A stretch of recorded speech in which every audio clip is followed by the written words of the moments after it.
Assalamualaikum sahabat semua, selamat datang di channel Husnul Khotimah. Saya doakan semoga semua sehat walafiat, amin. Nabi Muhammad adalah orang yang paling istimewa. Ia Nabi dan Rasul terakhir Allah di muka bumi ini. Ajaran agama Islam yang dibawanya menjadi penyempurna atas ajaran Tauhid yang dibawa para Nabi dan Rasul sebelumnya. Oleh sebab itu, Allah memberikan kekhususan atau keistimewaan kepada Rasulullah. Sesuatu yang hanya ada dan berlaku pada Rasulullah, tidak pada Nabi, Rasul ataupun manusia yang lainnya. Keistimewaan Rasulullah tidak hanya ketika beliau berada di dunia seperti menjadi rahmat bagi semesta alam, dihalalkan harta rampasan perang baginya dan pengikutnya, menjadi penutup para nabi dan lainnya, namun juga saat di akhirat kelak. Merujuk kitab Syakhsiyatur Rasul, setidaknya ada 8 kekhususan atau keistimewaan yang diberikan Allah kepada Rasulullah di akhirat kelak. Pertama, orang yang pertama dibangkitkan. Di dalam Islam, dunia adalah ladang amal, sementara akhirat adalah ladang panen. Jadi, umat manusia yang meninggal pasti akan dibangkitkan kembali di akhirat kelak untuk mempertanggungjawabkan segala amal perbuatannya. Siapa yang dibangkitkan paling awal ternyata tidak tergantung siapa yang dulu meninggal. Berdasarkan hadits riwayat Muslim dari Abu Hurairah, Rasulullah adalah orang yang pertama dibangkitkan di akhirat nanti. Kedua, pemberi syafaat.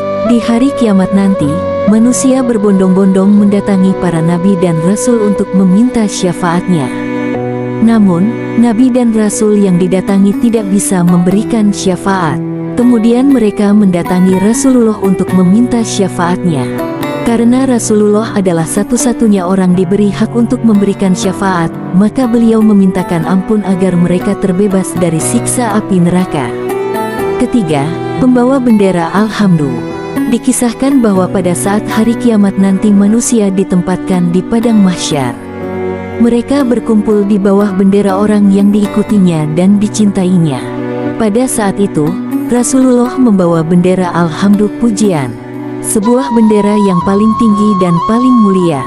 Pada Nabi dan Rasul pun berkumpul di bawah bendera Alhamdulillah ini. Keempat, delegasi yang berbicara atas nama makhluk seluruhnya. Di akhirat, Rasulullah adalah pemimpin seluruh makhluk. Ia menjadi juru bicara seluruh makhluk di hadapan Allah Ta'ala. Pada hari kiamat aku menjadi imam para nabi, khatib mereka dan pemilik syafaat mereka tanpa kesombongan, ucap Rasulullah. Kelima, orang pertama yang melewati jembatan neraka. Disebutkan bahwa nanti di akhirat ada jembatan sirat yang dibentangkan antara tepi neraka jahanam. Rasulullah adalah orang pertama yang berhasil melewati jembatan tersebut. Umatnya mengikutinya di belakangnya. Keenam, orang yang pertama memasuki surga. Rasulullah adalah orang yang pertama kali mengetuk pintu surga dan yang pertama kali memasukinya. Bahkan, di dalam hadits riwayat Muslim disebutkan bahwa malaikat tidak akan membukakan pintu surga kecuali Rasulullah yang mengetuk dan memasukinya untuk pertama kali. Ketujuh, orang yang memiliki derajat paling tinggi di surga. Allah Ta'ala memberikan Rasulullah derajat yang paling tinggi di surga kelak. Apapun yang diminta Rasulullah, pasti akan dikabulkan Allah. Barang siapa yang memohon kepadaku, al-wasilah, maka pasti mendapatkan syafaat dariku, kata Rasulullah dalam hadits riwayat Muslim. Terakhir 8, pemilik telaga Al-Kautsar. Rasulullah adalah satu-satunya orang yang diberikan telaga Al-Kautsar oleh Allah. Bahkan Nabi dan Rasul lainnya pun tidak mendapatkannya. Ketika aku berjalan di surga, tiba-tiba aku melihat sungai yang kedua sisinya bangunan dan permata lu'lu yang memiliki lubang. Aku, Rasulullah, bertanya, "Wahai Jibril, apa ini?" Dia menjawab, "Ini ada Al-Kautsar yang dianugerahkan Tuhanmu kepadamu. Tanahnya atau wewangiannya dari minyak mis yang sangat wangi," kata Rasulullah, hadits riwayat Bukhari. Terima kasih telah berkunjung di channel saya.